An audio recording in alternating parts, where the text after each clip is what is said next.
tenemos la suerte no solo de tener entre nosotros a Jara, sino también de tener a nuestra Marina Díaz, que es la técnica de audiovisuales del Instituto Cervantes.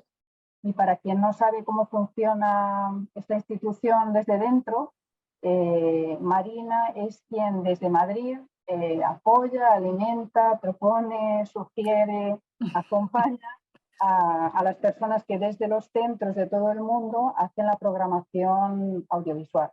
Y lo hace con mucho cariño y con mucha sustancia, porque es una persona muy formada, es doctora en cine por la Universidad Autónoma de Madrid, y no solo forma parte del consejo editorial de varias revistas especializadas, sino que también ha escrito bibliografía sobre el tema, y señalamos concretamente 2 libros que ha escrito con Alberto Elena, Tierra en Trance y The Cinema of Latin America.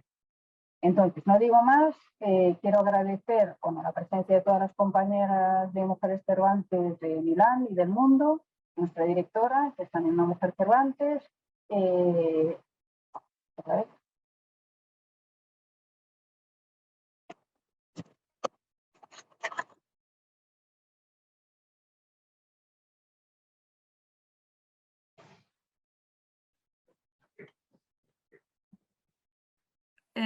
Me sabe mal porque ha quedado con su... No sé, Teresa, quizás... Ya estoy aquí. Ya. Vale. Me callo, doy la palabra a Marina y empezamos con la parte importante. Muchas gracias a todas. Gracias. Bueno, muy, muy amables tus palabras, bastante inmerecidas. La verdad es que soy como cualquier ciudadana, trato de hacer lo mejor posible mi trabajo, y para mí es un honor pertenecer a esta institución, sobre todo por las personas que la forman y que hacen posible que el cine español y en español llegue a todos los lugares del mundo. Así que al servicio de ellas y de ello estoy yo. Y bueno, estoy aquí para presentar a Jara Yáñez, que es no es solamente una persona muy cualificada para hablar del tema que nos reúne aquí hoy, sino que es una colega y una amiga a la que conozco hace muchísimos años.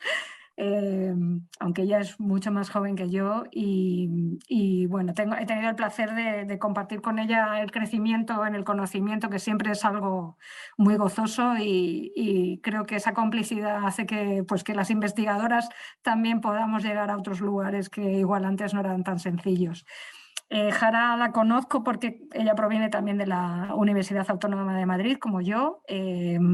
Aunque ella hizo Historia del Arte y yo hice Filosofía, las dos nos reunimos en un programa de doctorado ya extinto, maravilloso, que fundó precisamente Alberto Elena, la persona con la que coedité esos 2 libros que ha mencionado Ana, y que nos permitió habilitarnos en una formación de historia del cine que no había en ese grado de doctorado en ese momento en España, y que bueno, de allí surgimos un caldo de cultivo. Yo creo que pensó en la historia del cine y la crítica de manera distinta. Bueno, Jara, por supuesto, ha tenido una vida profesional en el ámbito de la programación y de la crítica de cine, que yo creo que va dando segurísimos pasos. Bueno, ha colaborado con 2 de los... Bueno, yo con uno de ellos sigue colaborando con 2 de los festivales que hay en Madrid más importantes, Documenta Madrid y El Cine, forma parte de sus equipos de programación. Y bueno, está desde la fundación y ahora es la directora de Caimán, Cuadernos de Cine, que bueno, en sus inicios se llamó Calles du Cinema España, que bueno, no creo que engañe diciendo que es la revista de referencia de cine y de crítica de cine en este país. Así que un puesto bien ganado, que llevas ya 2 años, ¿no? Más o menos. 1 y unos meses. 1 y unos meses, bueno. Pero bueno, aparte de todo esto, yo creo que es interesante saber que Jara es una persona que mantiene vivo ese fuego casi sagrado, ¿no? de la experiencia del cine, de compartir el cine desde la crítica, desde la escritura, desde la programación. Y bueno, podéis disfrutar mucho y muy directamente de su trabajo, porque es una de las rinconetistas más prolíficas de nuestra columna, de nuestra página en el Cervantes. Así que os recomiendo muy vivamente sus secciones producciones, sobre todo las de cortometraje, que son siempre como los hermanos pequeños de la producción del cine, donde las mujeres hemos tenido mucho que decir. Así que nada, os dejo con ellas. Muchísimas gracias a mis compañeras de Milán, muchísimas gracias a mis compañeras del grupo Mujeres Cervantes, que también con personas como ellas sigue abierta esa llama de preocuparnos por cosas que nos interesan. Ay, Marina, qué bonito, qué bonita presentación y qué acogedor. Muchísimas gracias a todas por la invitación. Y pues yo, bueno, solo por responder brevemente a tus palabras, Marina, porque yo recuerdo que cuando estudiaba el doctorado en cine, pues eso, estas carreras de futuro incierto, siempre decían, mira Marina, ¿dónde está? ¿Dónde ha llegado? ¿No? Entonces también esta idea un poco de, bueno, de seguirnos las unas a las otras, ¿no? Bueno, de mantener este contacto que permite que también podamos seguir creciendo juntas, que yo creo que es siempre, pues eso, no solo muy bonito, sino muy importante para poder defendernos en algunas situaciones. Y nada, después también un poco abrumada, espero responder a las expectativas. Es un tema que realmente me apasiona y justo antes de conectarnos lo hablábamos un poco, ¿no? Que no conozco tanto la situación en Italia, pero desde luego en España está siendo un momento muy, muy, muy apasionante en cuanto a lo que, ¿no? Cine dirigido por mujeres se refiere, que avanza de una manera casi vertiginosa, que se ha acelerado de hecho en el último año, en 2022, de una manera bueno, pues eso, que sobre la marcha cuesta incluso de hecho asimilar y tratar de reflexionar en profundidad y de establecer, ¿no? Quizá pues ideas más de fondo que nos ayuden a entender de dónde vienen todos estos fenómenos y también quizá hacia dónde caminan. Pero bueno, por eso mi propuesta de conversación de hoy se centraba, o sea, proponía centrarnos específicamente en estos 2 años, parece poco, pero como digo, creo que han sido 2 años esenciales, de 2020 a 2022. Porque, bueno, pues empezamos por partir de esta distancia todavía dramática que separa no solo en números, sino también y sobre todo, y creo que esto es lo importante, el tratamiento teórico historiográfico que se hace, ¿no? De las películas dirigidas por mujeres, y para lo que creo que precisamente estos encuentros es esencial para poder justo pararnos a pensar, no solo pues eso, a generar ese caldo de cultivo de reflexión que permite que todas estas, ¿no? Que todas esas realidades se vayan asentando y para la que obviamente todavía falta, ¿no? Mucho camino por recorrer, pero planteaba esta idea de las tendencias o de los caminos, de las corrientes, ¿no? Para tratar un poco de ordenar todo ese magma, ¿no? O sea, hay mucha producción, es cierto que de pronto escuchamos el nombre de muchísimas mujeres, o de muchas más que antes, sobre todo, ¿no? Muchas más mujeres dirigiendo, pero se corre aún todavía no solo el riesgo, sino el error, ¿no? de seguir analizando toda esta producción en base a estereotipos que asocian, desde luego, de manera simplista este cine realizado por mujeres con un cine, y parece mentira, pero todavía ocurre, y lo digo con cierto conocimiento de causa porque desde la crítica cinematográfica aún hay mucho trabajo que hacer de reflexión de base sobre esto, ¿no? Sobre el cine dirigido por mujeres como un cine eminentemente intimista, que está protagonizado por personajes femeninos, que está dirigido a un público igualmente femenino, y aunque es cierto que muchas de las películas caminan hacia esa línea, hay también una pluralidad que en ningún caso se responde solo en función a una cuestión de género, ¿no? Y yo creo que ahí es difícil porque por un lado creo que es esencial ser conscientes de esta idea del género para reivindicarlo y seguir avanzando, mientras al mismo tiempo, para hacer ese avance, creo yo, con la suficiente complejidad y profundidad necesaria, es muy importante, ¿no? Terminar un poco como tratar de romper con estas ideas. Y entonces un poco eso, mi charla va a tratar precisamente de construir un poco esa idea en base a ejemplos concretos que voy a ir un poco comentando con vosotras para, pues eso, dar una idea de ese mapa general o lo más general posible, ¿no? de las películas que en estos años dirigidas por mujeres han ofrecido distintas miradas, ¿no? Como decía antes, bueno, de 2020 a 2022 se produce de pronto como un cambio que yo creo que es un punto de inflexión sin retorno, ¿no? En el que hemos hablado hasta ahora quizá en número de películas realizadas, pero yo creo que el cambio sustancial tiene que ver también con la relevancia tanto a nivel mediático como a nivel de selección en festivales y de premios de todas estas películas, ¿no? Y por hacer así un rápido repaso generalísimo ¿no? a la historia del cine dirigido por mujeres en España, la realidad es que más allá de las pioneras, pues Elena Cortesina, Rosario Pi, más tarde Ana Mariscal, Josefina Molina, Pilar Miró, llega Cecilia Bartolomé, ¿no? que son muy pocas y además repartidas en mucho tiempo. Llega después esa generación de los 90, que son Coixet, Bollaín y Querejeta, cuya gran revolución fue precisamente esto que comentaba ahora, ¿no? O sea, que fueron las primeras en, de pronto, sus nombres sonaban en los premios Goya, Coixet internacionalizó más que ninguna otra su cine y de pronto se veía en festivales internacionales, Bollaín y Querejeta por ahí se defendieron, ¿no? Sin embargo, eran muy pocas, ¿no? Y aunque es ya también, ¿no? esa generación de los 90 un punto de inflexión, y de hecho muchas de las cineastas de ahora toman como referencia a aquellas o dialogan también con su cine y con sus propuestas, es a partir de los 2000 y sobre todo, como decía, ¿no? en estos últimos años, cuando surge todo un movimiento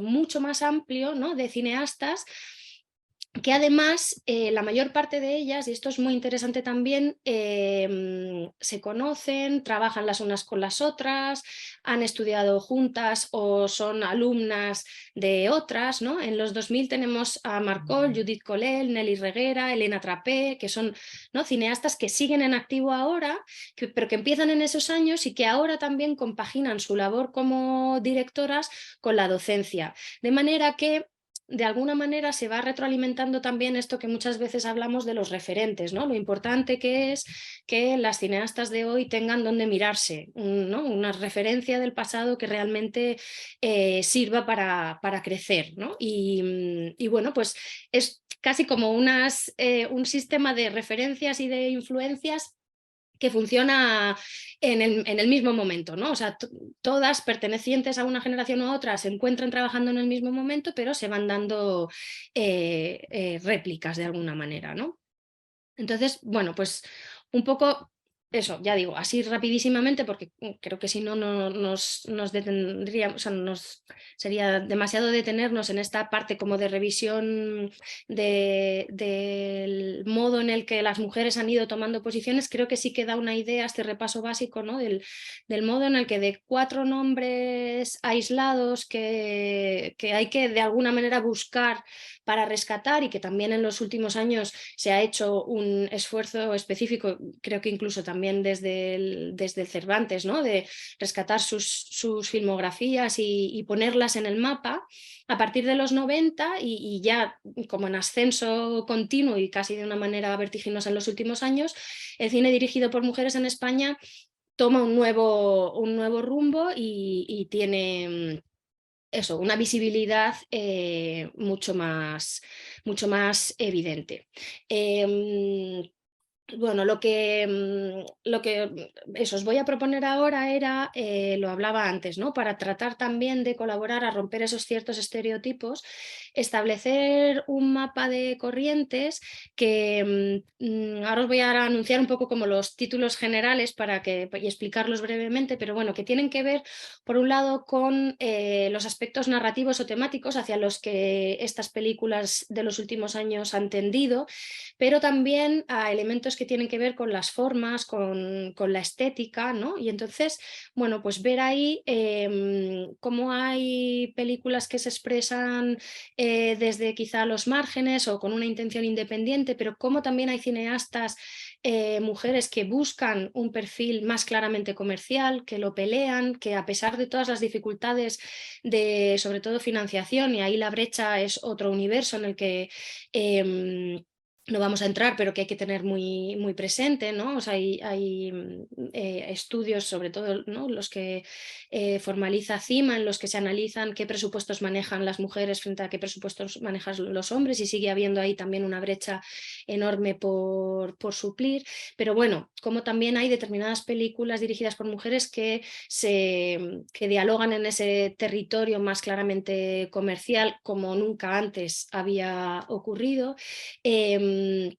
Cómo hay también propuestas de carácter reivindicativo o transgresor, una línea evidentemente de reivindicación muy feminista, pero también de otro tipo de cuestiones, cómo hay narrativas que responden a modelos muy convencionales y cómo también hay otros territorios más cercanos a la experimentación.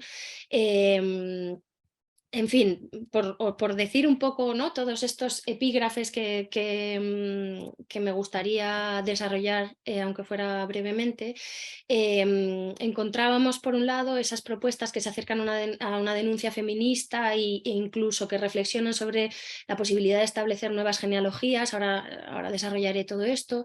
Otras películas que buscan elaborar una reflexión sobre las relaciones familiares y el lugar de la mujer dentro de ese entorno, de apegos que en algunas ocasiones pueden ser feroces, ¿no?, se expresan en esos términos, pero también otro grupo de películas que buscan escapar a ciertas rigideces del naturalismo y buscan en la relación o en el diálogo con los géneros, que es también un tema como muy asumido o asimilado al cine dirigido por hombres, ¿no?, el género del terror, la ciencia ficción.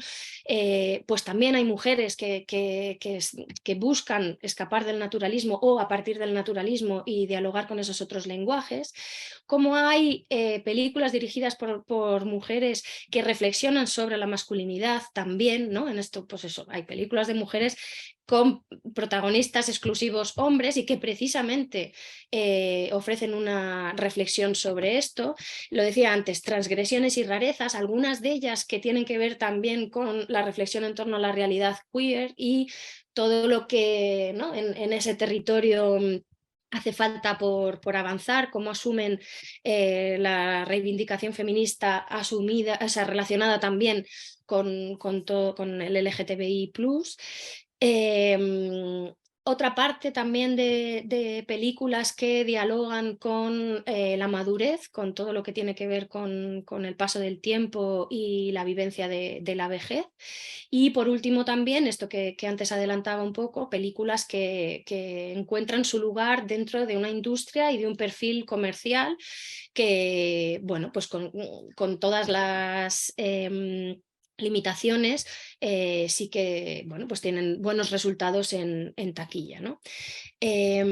Por empezar por el primero de estos bloques que anunciaban, ¿no?, llamaba antes como denuncia feminista y nuevas genealogías, a mí me parece uno de los más bonitos porque en realidad se trata casi, ¿no?, esto de establecer nuevas genealogías, por no hablar a lo mejor de un nuevo canon dentro de la historia del cine en particular, pero también de la historia en general, ¿no? O sea, cómo parte de la reivindicación feminista tiene que ver con la necesidad de restituir de manera urgente el lugar de las mujeres, ¿no? Y ese lugar es el de las cineastas y en parte toda esta, ¿no?, establecer toda esta historia del cine dirigido por mujeres en España colabora a eso, pero es muy bonito ver cómo las cineastas toman la responsabilidad a la hora de proponer los temas de sus propias películas, ¿no? Cómo las cineastas españolas colaboran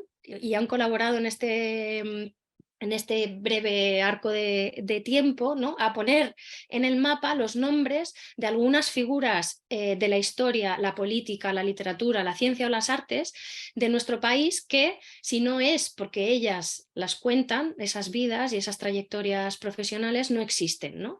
Entonces, bueno, pues son películas, por ejemplo, como Maixabel, la película de Itziar Bollaín, que de hecho ha sido una película que ha funcionado muy bien, se estrenó en el Festival de San Sebastián y tuvo muy buena, después tuvo muchos premios, o sea, mucho éxito en los premios Goya, eso hizo que en taquilla funcionara bastante bien, y la película recupera precisamente la historia real de Maixabel Lasa, la viuda de Juan María Jáuregui, asesinado por ETA en 2000, pero lo hace de una manera que escapa al retrato de la viuda o la víctima, porque Maixabel precisamente entró a formar parte de un proceso de reconciliación, no sé hasta qué punto, bueno, lo cuento brevísimamente, ¿no? Que se puso en marcha desde los centros penitenciarios para que los etarras arrepentidos pudieran encontrarse con los familiares de sus propias víctimas o de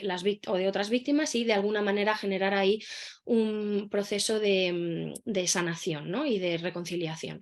Entonces, bueno, la película de Bollaín en este sentido lo que hace es destacar la altura moral, la madurez emocional y sobre todo la importancia de un gesto que puede parecer íntimo, como es el de la iniciativa de Maixabel por tratar de entender su propia historia y cómo eso se refleja en el fondo en la historia general de España, ¿no? Como de lo íntimo se pasa a una mirada general. Para mí esto es uno de los valores más interesantes de la película, ¿no? Partir del personaje de ella para convertir, ¿no?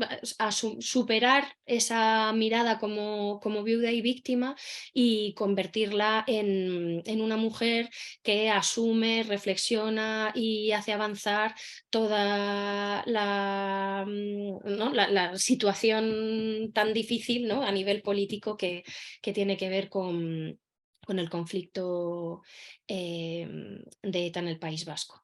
Y como decía, además, ¿no? O sea, es una película que además llegó a convertirse en una de las películas más vistas y más populares y reconocidas de 2021. Pero bueno, en esta misma línea, ¿no? de restablecer genealogías y de sacar a la luz personajes femeninos que permanecen en la sombra, este año se ha estrenado una película más chiquitita, quizá más experimental, que, bueno, que se expresa dentro de los códigos quizá más típicos del documental, que se llama La visita y un jardín secreto. Es la película de Irene Borrego, que en su primera parte se centra en destacar la figura de la pintora Isabel Santaló. Es una mujer que pertenece a la generación de Antonio López, y de hecho Antonio López colabora en la película a través de la voz en off, pero se trata de una artista totalmente olvidada, que en ningún momento ocupó un lugar relevante dentro de la historia de la pintura de aquel momento, y que la cineasta recupera ahora en su vejez, cuando vive sola en su casa, recluida y casi sin contacto con nadie. El primer plano de la película la muestra tapándose la cara, y a medida que avanza la trama, vamos descubriendo no solo su lugar, no solo su historia a través de la voz en off de Antonio López, sino que al final ella tiene un momento de hablar sobre su obra, ¿no? de mostrarla, de compartirla, y de alguna manera la película dibuja a través de estos dos momentos, ¿no? La historia de un despertar, ¿no? del estar escondida desde el punto de vista también simbólico, ¿no? De estar invisibilizada a ocupar un espacio sido gracias y a través del cine, ¿no? Y esto también es muy interesante, cómo el encuentro precisamente entre el cine y la pintura y el diálogo que se va estableciendo entre ellas hacen que Isabel finalmente muestre sus trabajos y que forme parte ya, ¿no? de la historia. Y la segunda mitad de la película viene a ahondar todavía más en ciertas reflexiones que son muy interesantes porque Isabel, descubrimos, es sobrina de, o sea, la cineasta es sobrina de la pintora a la que retrata, ¿no? Entonces hay también en el modo en el que se relacionan ellas una reflexión no solo sobre bueno, esta parte más familiar, ¿no? E íntima entre figuras femeninas, sino también una reflexión sobre el coste personal de ser mujer en el arte, ¿no? Y también de la incomprensión familiar cuando esas vocaciones, ¿no? Responden a los roles o a las expectativas tradicionales, ¿no? Como tanto una como otra se han visto fuera de determinadas situaciones familiares y han debido pagar un precio, ¿no? por dedicarse al arte. Y en ese giro que es muy sutil, que es muy delicado, que la película no busca en ningún momento enfatizar, yo creo que es donde también alcanza esta idea, ¿no? De que el cine también puede sanar determinadas heridas a través precisamente de toda esta reflexión, ¿no? Ha habido, para mí, estas son las dos películas que de manera más profunda y más interesante reflexionan sobre esta idea de las genealogías, ¿no? Y de la necesidad de, desde todos los ámbitos, colaborar a que las mujeres tengan un lugar cada vez, ¿no? De recuperar el lugar de las mujeres que no han formado parte de la historia, que hay que hacerlo con las cineastas, pero que también las cineastas a su vez colaboran con sus películas a ello. Hay otras muchas películas en realidad, lo que pasa que más pequeñas y que en el fondo no han pasado, quizá no han sido demasiado vistas ni se han distribuido bien, pero bueno, os cito algunas solo por si puede quedar ahí el apunte, pero hay Las mujeres de España de María Lejárraga, es una película de Laura Hoffman que profundiza precisamente sobre la figura de María de la Lejárraga, La calle del agua de Celia Viada Caso, que se centra en Bellamina Millar, Palmira Yacueti, una película de Susana Barranco que bueno, destaca la figura de esta folclorista catalana. En fin, hay realmente de 2020 a 2022 hay muchas películas que tratan sobre esto y yo creo que es un síntoma interesante, ¿no? Para entender un poco también por dónde van ciertas preocupaciones. Después hablábamos de esta otra línea de películas que reflexionan sobre apegos feroces o esto que llaman, ¿no? Relaciones familiares y cómo se expresan a través de apegos o relaciones emocionales conflictivas. Y aquí tenemos las que son, yo creo, el meollo, las 4 grandes películas de 2022 que han establecido ese antes, ¿no? Un antes y un después en la historia del cine en España, que son Alcarrás, de Carla Simón, Cinco lobitos, de Alauda Ruiz de Azúa, El agua, de Elena López Riera, y La maternal, de Pilar Palomero. Son sin duda los 4 grandes títulos del cine español de 2022 y lo son, como decía antes, no solo por la calidad tanto narrativa como estética de sus propuestas, sino porque todas ellas se han estrenado en festivales internacionales de clase A. Alcarrás obtuvo el Gran Premio en Berlín. Cinco lobitos se estrenó también en una sección paralela en Berlín, El agua estuvo en la quincena de realizadores de Cannes y La maternal pasó por San Sebastián, o sea que son todas películas que han tenido realmente una acogida por parte de la crítica muy importante y después a lo largo de todo el año se han ido llevando todos y cada uno de los premios más importantes del país, desde los Goya, los Gaudí, los Feroz, los Platino, o sea, han sido películas de las que prácticamente todos hemos oído hablar y esto es algo que nunca antes había ocurrido de la misma manera. Pero para mí también lo bonito es entender cómo todas ellas comparten además determinados elementos que las relacionan, ¿no? Y que por lo tanto nos permiten casi entenderlas como obras que dialogan entre sí, ¿no? O que podemos, por lo menos nosotros, poner a dialogar, ¿no? Obviamente ¿no? Tienen profundas diferencias, pero hay ese hilo conductor que a través de lo temático que decía antes de los vínculos familiares y sobre todo de la manera en la que los lazos familiares ejercen una presión sobre los personajes femeninos que protagonizan las películas, ¿no? Las protagonistas de todas ellas son 4 mujeres jóvenes, algunas adolescentes, que de un modo u otro se encuentran ancladas en situaciones vitales y entornos constrictivos que no les dejan desarrollarse, ¿no? Las películas, es un clásico el coming of age, ¿no? Son películas de jóvenes que a través de todo un proceso de aprendizaje que la película pone en escena o que es lo que la película nos cuenta, superan todos esos impedimentos ¿no? y van en la búsqueda de una identidad propia que las convierta en adultas independientes de sus familias, ¿no? En estos casos, todas ellas observan el mundo de los adultos desde una cierta distancia en busca de esa identidad, tratando de ver un poco qué es lo que les es propio y ¿no? lo que les pertenece y lo que sienten como ajeno. Mariona, por ejemplo, que es la protagonista de Alcarrás. Alcarrás es una película coral y en esto es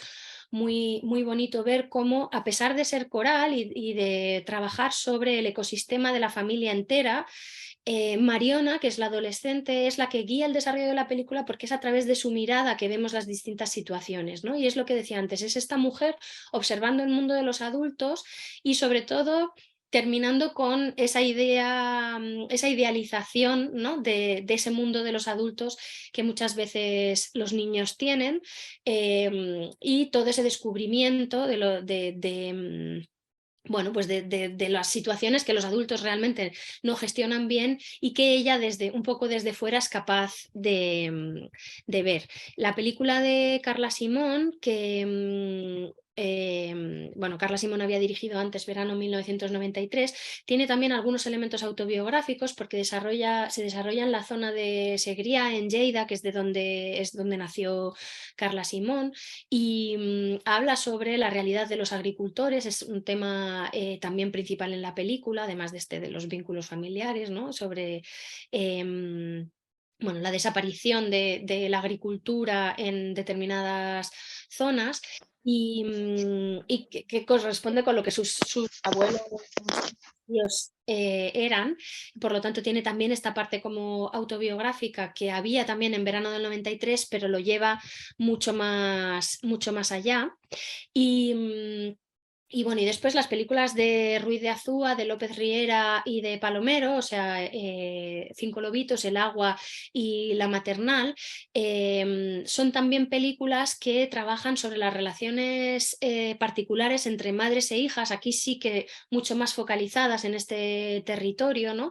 Pero sobre todo para mirar y analizar la complejidad de estos lazos como elementos de identificación determinantes, pero también complejos y ambivalentes, ¿no? Como las hijas de alguna manera se miran en sus madres para en muchos casos descubrir que no quieren seguir el modelo de ellas, ¿no? Y el dolor también de esa ruptura en los dos sentidos.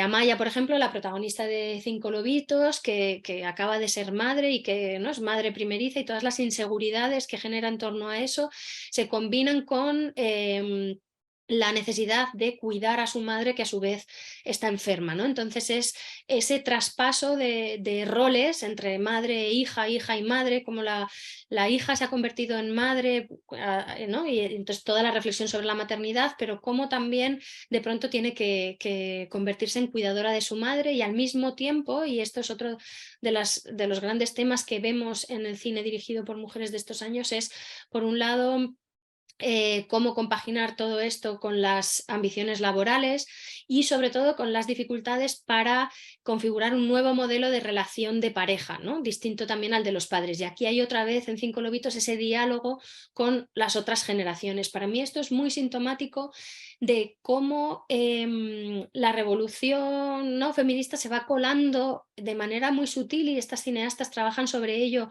yo creo que de una manera muy profunda y para nada obvia, también en las necesidades, ¿no?, de revisar el modo en el que se han vivido la maternidad, las relaciones de pareja, las relaciones familiares, los roles tradicionales, ¿no? Son todos estos temas que de pronto, a través de una película que por otra parte utiliza el humor de una manera muy ágil, ¿no? No es una película densa, de hecho ha sido una también de las más vistas, porque es una película en apariencia fácil y ágil, ¿no? Y quizá también puede ser entendido como un gran valor, ¿no? Como una película que tiene de fondo una reflexión muy profunda sobre muchos temas que nos tocan a día de hoy y sobre los que muchas mujeres aún no han reflexionado, ¿no? Que de pronto se convierta en una película taquillera o que sea una de las películas más vistas. Yo creo que es muy valioso, ¿no? Entender cómo de pronto estas historias que no habíamos visto hasta ahora y que no habíamos visto con todos esos prismas, ¿no? Como a lo mejor el tema de la maternidad se había tratado hasta ahora de una manera mucho más simplista, ¿no? Y de pronto son películas que están llegando a un público amplio, por no decir mayoritario, ¿no? Tampoco hay que exagerar, pero bueno, son películas que han tenido muy, muy buena recepción. La historia de La Maternal, la película de Pilar Palomero, Carla es una chica de 14 años que se queda embarazada, de nuevo aquí la maternidad, lo que pasa que, pues eso, en adolescentes, se queda embarazada a los 14 años tal y como le había ocurrido a su propia madre en esa misma edad, ¿no? Entonces, otra vez, los vínculos de transferencia y transfusión entre madre e hija están en la base de un relato que y esto es muy curioso porque también ocurre en otras películas, establece un juego entre realidad y ficción. En este caso no es una película autobiográfica, pero Pilar Palomero se fue a un centro, a La Maternal, un centro para madres menores de edad, y toda esa parte como de documentación para la película, ella la hace explícita en la película y introduce algunas secuencias en las que son las propias madres del centro, o sea, adolescentes madres reales, quienes cuentan su experiencia, ¿no? Carla, la protagonista, es una actriz, pero que en el encuentro con las otras mujeres establece este juego entre realidad y ficción, ¿no? Actrices más o menos profesionales. Carla es una chica muy joven, entonces es su primer papel, pero bueno, es una actriz contratada en un casting que se relaciona en la película con mujeres adolescentes reales que forman parte de este centro, La Maternal, que da título a la película, ¿no? Y para mí es muy interesante ver cómo los momentos en los que estas madres cuentan a cámara en planos fijos de ellas sus vivencias, de alguna manera está reivindicando la necesidad y el poder de las mujeres de hacerse dueñas de sus propios relatos y de comunicarlas al mundo para favorecer su liberación, su superación, ¿no? Y cómo de pronto el cine se puede convertir también en una herramienta de sanación de esa experiencia traumática, ¿no?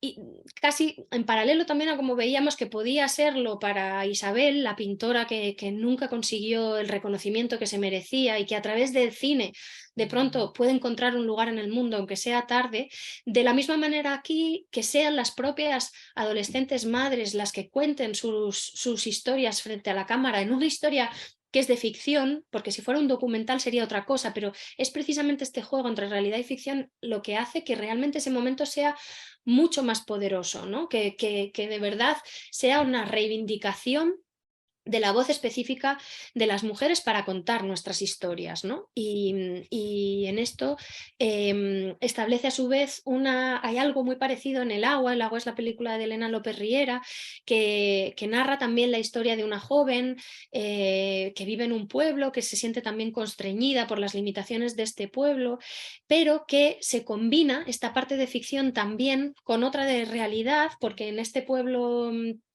de Valencia, donde se trabaja la huerta y en las que se produce un fenómeno meteorológico que se llama la dana, son estas lluvias torrenciales que se producen en septiembre, han hecho que haya en el pueblo una leyenda que es propia de las mujeres, que cuentan que el río, cuando se desborda, se enamora de una mujer y se la lleva con él.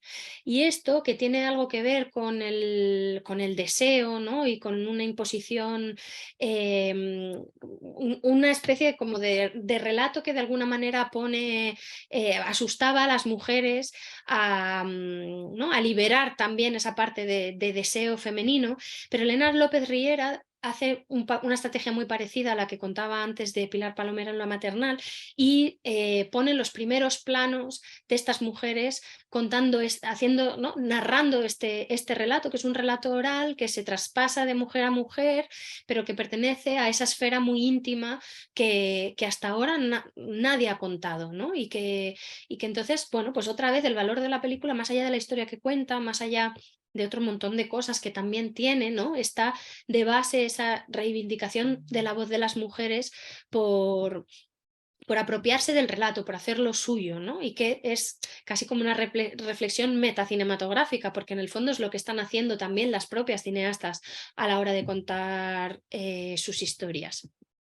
Veo que se me va el tiempo y realmente, bueno, igual se nos quedan algunas cosas fuera, pero paso al siguiente bloque porque yo creo que también es muy interesante como estas películas que hemos estado, ¿no? Que os he estado un poco analizando hasta ahora, parten de un lenguaje naturalista, aunque luego se combina con esas partes de documental, aunque algunas también tienen bueno, ese juego con el realismo, pero de alguna manera es eso, pues historias que tratan de ser lo más verosímiles posibles y que tratan de reflejar la realidad, ¿no? De la manera más fiel posible, y por eso tienen como base expresiva el naturalismo. Sin embargo, y es lo que decía antes, ¿no? Hay también mujeres cineastas que se acercan a los géneros cinematográficos, ¿no? Y que es algo que por lo menos en España ha sido hasta ahora muy poco habitual, ¿no? Siempre eso, pues se decía, las mujeres solo dirigen películas intimistas, narradas desde el naturalismo, pero no hay mujeres que se acerquen al género ¿no? Que dirijan películas de terror, de ciencia ficción, un western, ¿no? Porque las mujeres parece que no encuentran un camino de expresión en esa línea. Y precisamente en estos últimos años ha habido modelos de películas que han roto también con eso y que yo creo que tienen un valor específico precisamente por esa idea de ruptura de los códigos, ¿no? Y una mirada que al mismo tiempo tiene un posicionamiento feminista muy poderoso, pero que se expresa a través de otro lenguaje, ¿no? Y aquí me gustaría hablar de una película que es Cerdita, que es la más claramente de género porque aunque tiene un arranque naturalista, narra la historia de una chica que sufre bueno, violencia gordofóbica y también bullying en un pueblo. De nuevo estamos en la zona rural, como, ¿no? Esos entornos constrictivos, bueno, claustrofóbicos casi, que de alguna manera vienen a hacer más evidente la angustia de estas mujeres atrapadas en una realidad que no les deja expresarse libremente, ¿no?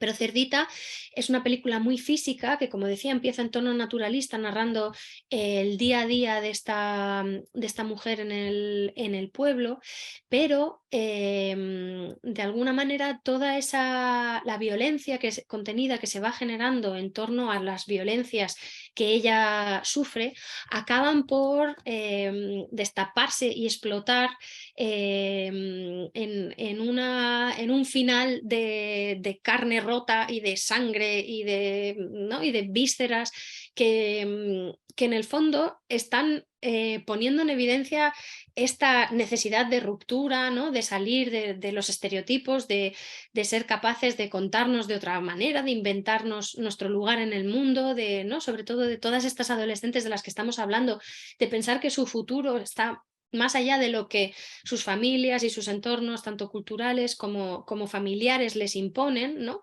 Y en este caso esa ruptura se produce a través de la violencia más gore, ¿no?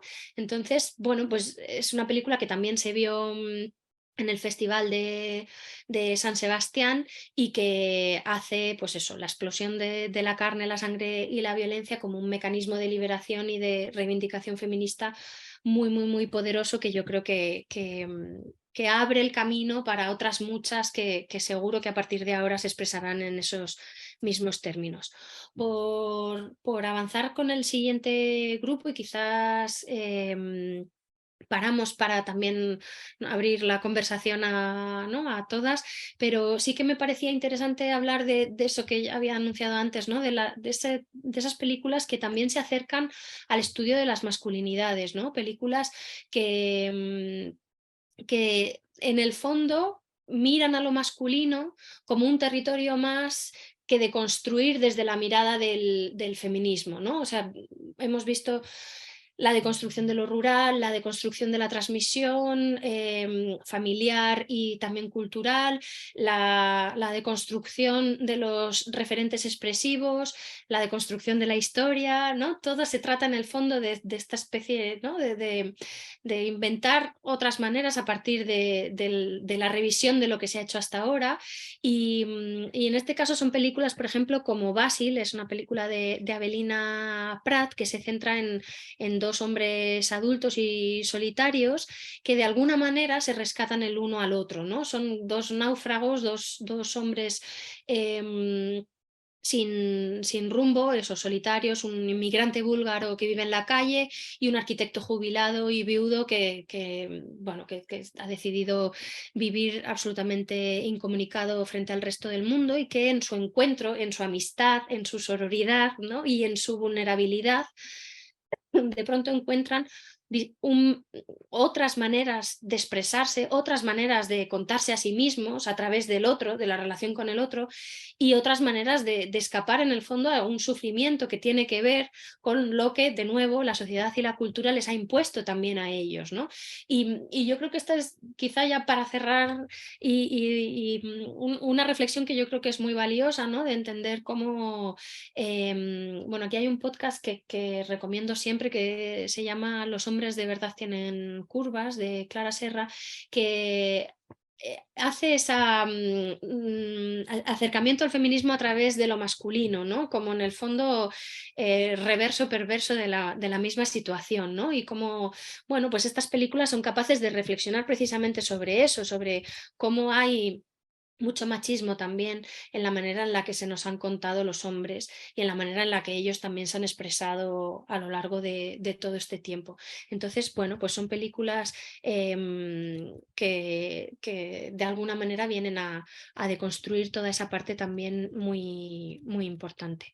Y me callo aquí, se me han quedado algunas cosas fuera, pero bueno, espero que algunas hayan sido interesantes y que, bueno, sobre todo eso, hayan generado quizá reflexiones que se nos puedan quedar para seguir avanzando en ellas.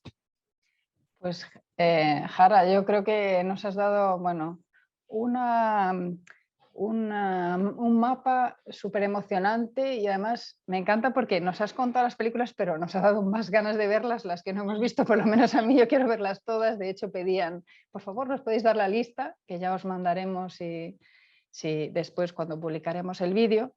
Y a mí lo que me ha venido un poco de reflexión es yo no sabiendo tanto de cine, pero siendo feminista y trabajando con la lengua, me doy cuenta un poco que lo que pasa en muchos ámbitos, como la lengua, como el cine o como la política, es que nosotras las mujeres queremos también decir cómo se usa la lengua, decir cómo hacer películas o mostrar historias a nuestra manera y, y sacamos, por lo que has contado, se están sacando en el cine los mismos temas que al final queremos que salgan, ¿no? Como son, bueno, pues de lo público era lo privado, o sea, al revés, de lo privado era lo público, ¿no?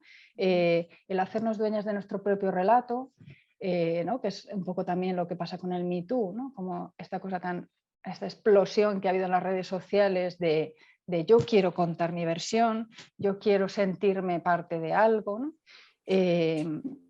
Luego, ocupar lo que estoy diciendo, todos los espacios. ¿Por qué siempre la lengua la han definido o han decidido cómo se habla siempre los mismos, ¿no? ¿Por qué el cine siempre lo han hecho los mismos? Entonces, sin querer crear un género, ¿no? Como dices tú, un cine hecho por mujeres, no, las mujeres ocupamos todos los géneros y simplemente estamos ahí y queremos estar representadas y que se nos represente o representar nosotras la sociedad también o el cine o lo que queramos, ¿no? Desde nuestro punto de vista. Estas cosas me han venido a mí, pero no sé si alguien más quiere decir algo más o si tú quieres... Sí, no, me gusta mucho eso porque es verdad que, no, pues, que se trata, que muchas veces se intenta encasillar, ¿no? Como si el cine dirigido por mujeres fuera un corpus uniforme, ¿no? Que solo por una cuestión de género pudiera entenderse per se, ¿no? Y para mí lo interesante y todavía lo que hay es necesario reivindicar, ¿no? Bien alto es eso, como al final pues las historias son múltiples independientemente del género y aún así hay también en todas estas películas un rasgo de eso, que yo creo que es como de reivindicación meta, ¿no? Porque es, yo voy a contar mis historias, lo hago porque soy cineasta y estoy dirigiendo, pero además convierto mis películas en una reflexión más profunda aún sobre este mismo asunto, ¿no? Y entonces es como eso, yo creo que